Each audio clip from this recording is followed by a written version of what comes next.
Hello students, आज के इस वीडियो में हम हमारा जो टॉपिक है वॉइस उसको कंटिन्यू रखेंगे। कल हमने वॉइस क्या होती है, इसके टाइप्स क्या होते हैं और इनका इम्पोर्टेंस क्या है।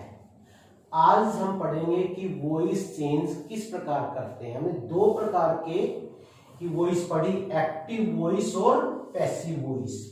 भाई एक्टिव वॉइस को पैसिव वॉइस में कैसे चेंज करते हैं या पैसिव को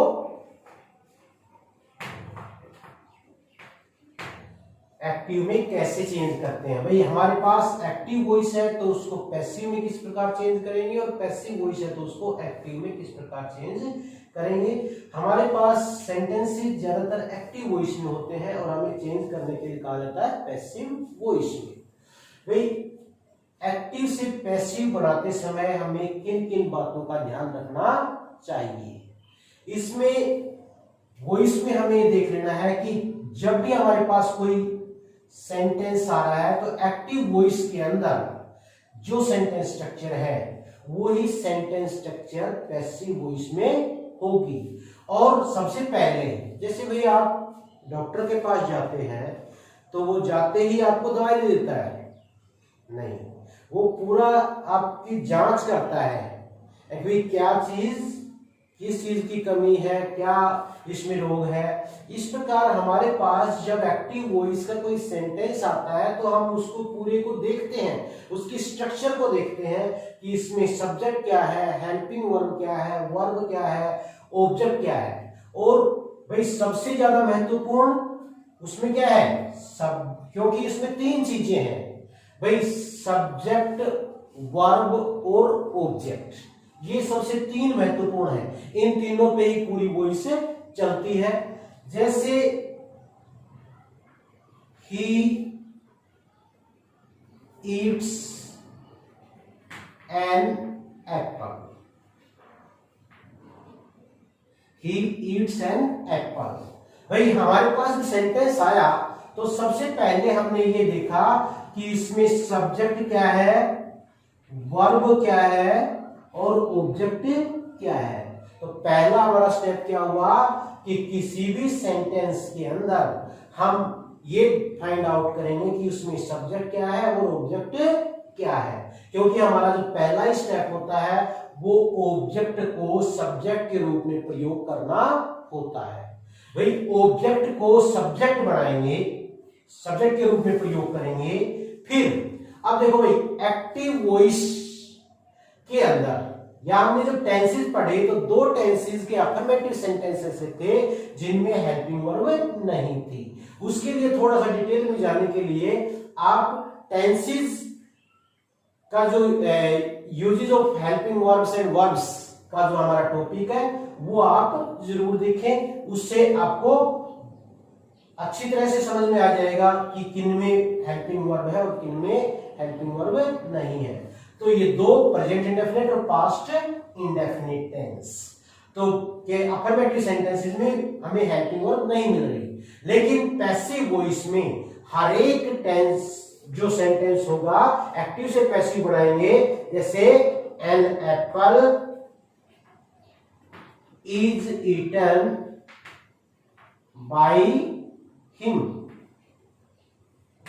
N apple is eaten by him. यहां पर देखो हमने ऑब्जेक्ट का क्या बना दिया, सब्जेक्ट बना दिया, ठीक, लेकिन यहां पर सीधा हेल्पिंग वर्ब ही थी और वहां पर सॉरी यहां पर वर्ब थी, यहां पर हेल्पिंग वर्ब भी आ रही है।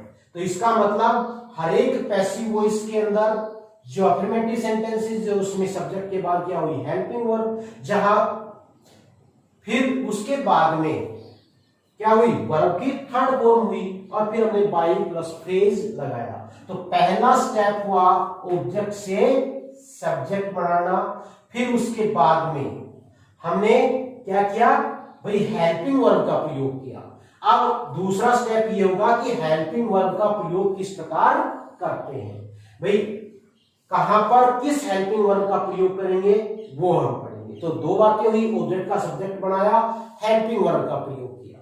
तीसरी बात ये हुई कि भाई वर्ब की कौन सी फॉर्म का प्रयोग करना है। पैसिव वॉइस में हमेशा वर्ब की थर्ड फॉर्म का प्रयोग होता है। हाँ, एक चीज और, ये पूरा वर्ब फ्रेज माना जाता है, जैसे is eaten, is being eaten, इस तरह ये वर्ब फ्रेज है।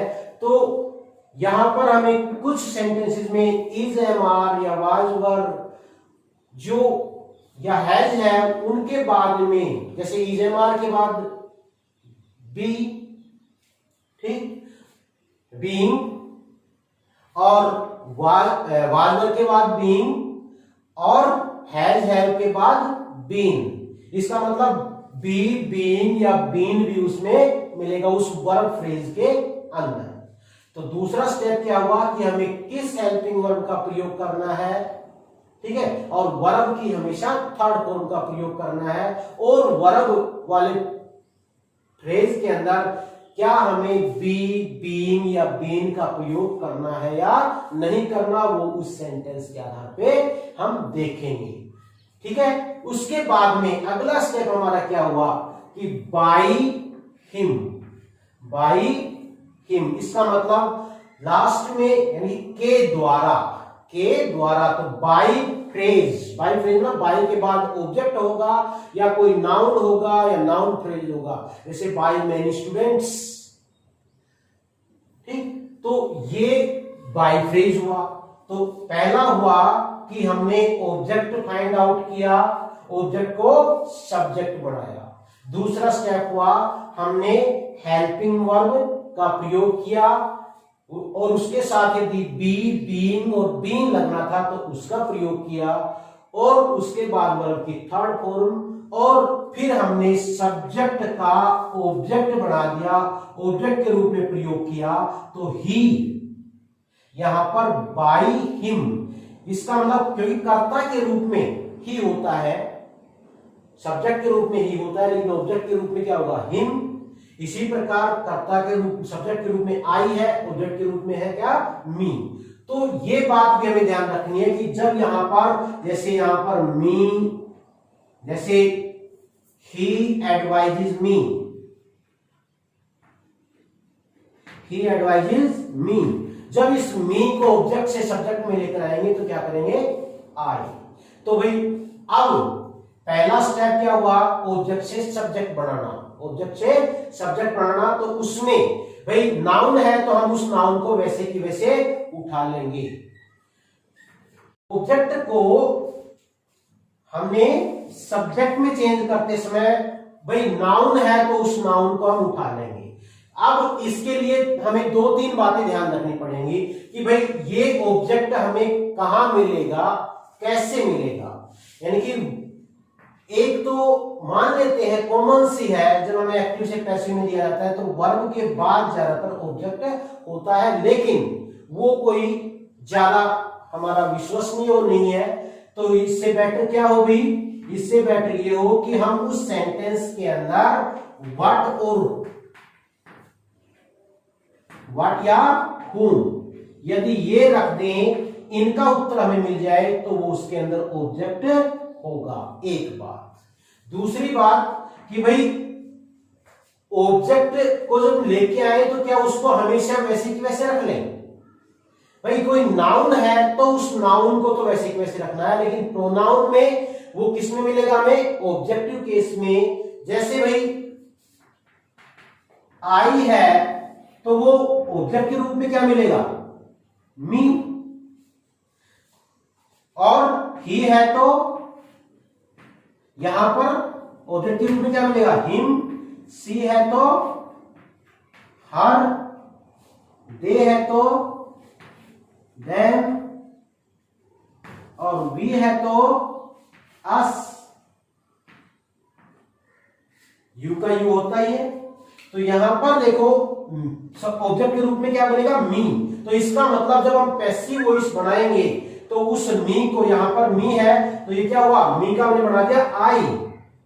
उसके बाद दूसरा स्टेप करेंगे और फिर तीसरा स्टेप करेंगे। तो पहले स्टेप में पहली बात ये हुई कि हमने ऑब्जेक्ट को सब्जेक्ट में चेंज किया और सब्जेक्ट को चेंज करते समय यदि नाउन है तो वैसे की वैसे रखा, प्रोनाउन है तो उसको ऑब्जेक्टिव केस से सब्जेक्टिव केस में लेकर आए, और उसका ऑब्जेक्ट पता लगाने के लिए हमने इसमें व्हाट या whom रखा। जैसे हम यहां पर लिख रहे हैं हम रखें he eats an apple, what does he eat, वह क्या खाता है, an apple।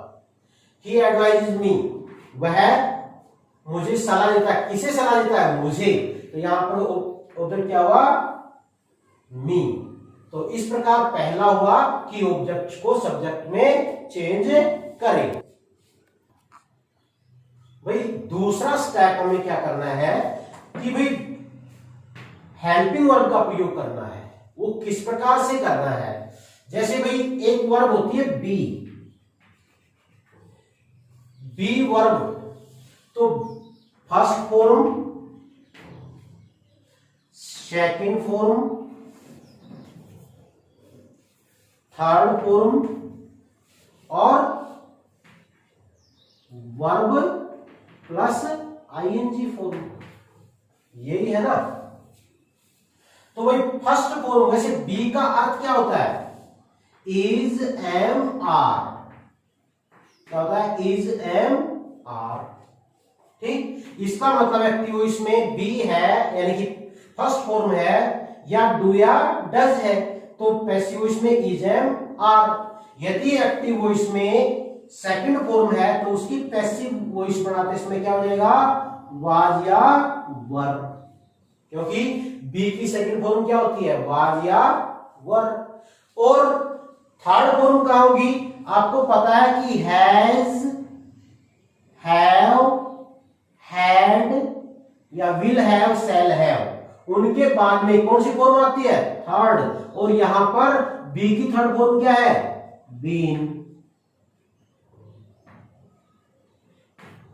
ठीक। फर्स्ट फॉर्म आई या डू या डज आया तो क्या आया, is am are passive voice में। सेकंड फॉर्म आई तो हमने क्या कर दिया, वाज या वर।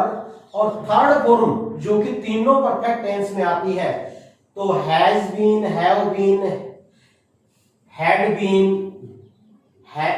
Will have been, shall have been. और वर्ब के साथ आईएनजी कॉन्टिन्यूअस टेंस में आती है भाई, इज एम आर या वाज वर। इसका मतलब पहले इज एम आर आ रहा है तो उसमें हम भाई इज एम, इज बीइंग या एम बीइंग या आर बीइंग, क्योंकि वर्ब के साथ आईएनजी, हमने बी के क्या लगा दिया, आईएनजी। वाज वर, वाज के साथ भी बीइंग और वर्ब के साथ भी बीइंग, ठीक। अब हमारे पास एक बच गए मॉडल्स। मॉडल्स में देखे वही, मॉडल्स में कौन सी फॉर्म आती है, पहली फॉर्म आती है। तो मॉडल के बाद जैसे बी लगेगा, मॉडल के बाद क्या लगेगा, बी। भाई can be, shall be, will be, should be, must be, तो वो फर्स्ट फॉर्म हो गई बी। तो बी का हमें ध्यान रखना है, बी फर्स्ट फॉर्म क्या है, इज एम आर, बी की सेकंड फॉर्म क्या है, वाज वर, और बी की थर्ड फॉर्म क्या है, बीन। तो प्रेजेंट इंडेफिनिट में इज एम आर होता है, पास्ट इंडेफिनिट में पैसिव वॉइस में वाज वर, यानी कि एक्टिव वॉइस में क्या होता है, सेकंड फॉर्म या डिड, तो यहां पर वाज वर हो जाएगा। तो ये हमें वर्ब्स, हेल्पिंग वर्ब और वर्ब, हेल्पिंग वर्ब्स का ध्यान रखना है। और मैंने ये बताया कि पैसिव वॉइस में हमेशा वर्ब की थर्ड फॉर्म का प्रयोग होता है। कौन सी फॉर्म होती है, थर्ड फॉर्म। तो ये हमारा दूसरा स्टेप पूरा हुआ। अब हमारा तीसरा स्टेप है कि भाई हमने देखो ऑब्जेक्ट का सब्जेक्ट भी बना दिया, हेल्पिंग वर्ब का प्रयोग भी कर दिया, वर्ब फ्रेज, वर्ब का भी प्रयोग कर दिया। उसके बाद में क्या बच जाता है, सब्जेक्ट को ऑब्जेक्ट बनाते हैं। अब यहां पर बाई हम का प्रयोग करते हैं। कुछ सेंटेंसेस ऐसे होते हैं जिनमें हम बाई के स्थान पे दूसरे एजेंट का प्रयोग करते हैं, वो आप हमारे अगले वीडियोस में देखोगे कि कहां पर बाई के अलावा दूसरे एजेंट्स का प्रयोग होता है। तो तीसरा स्टेप क्या हुआ कि भाई थर्ड स्टेप जो है उसमें बाई प्लस यानी कि जो सब्जेक्ट का ऑब्जेक्ट बना दिया हमने, जैसे बाई अनिल। कोई भी नाउन है तो उस नाउन को लिख देंगे, लेकिन यदि प्रोनाउन है तो जैसे आई का me, by me, by him, by them, इस तरह ये हमारा अगला स्टेप हुआ। अब इसमें एक बात ध्यान रखनी है कि यदि एक्टिव वॉइस का सेंटेंस अफर्मेटिव में है तो उसे अफर्मेटिव में ही रखना है, नेगेटिव है तो क्या करना है कि उसको भी नेगेटिव में रखना है। भाई नोट कहाँ आएगा, उस हेल्पिंग वर्ब के तुरंत बाद आएगा। बी, बीइंग, बीन आ रहा है उससे पहले आएगा। ठीक, तो ये हमें बातें ध्यान रखनी है कि किस प्रकार हम एक्टिव वॉइस से पैसिव वॉइस चेंज करते हैं। आगे के वीडियो में हम आपको अफर्मेटिव सेंटेंसेस, नेगेटिव सेंटेंसेस और इंटरोगेटिव सेंटेंसेस ये करवाएंगे, उसके बाद उसके दूसरे टाइप्स हम वो करवाएंगे। तो यदि आपने अभी चैनल को सब्सक्राइब नहीं किया है तो जल्दी से सब्सक्राइब करें, लाइक करें, शेयर करें। Have a nice time, thank you.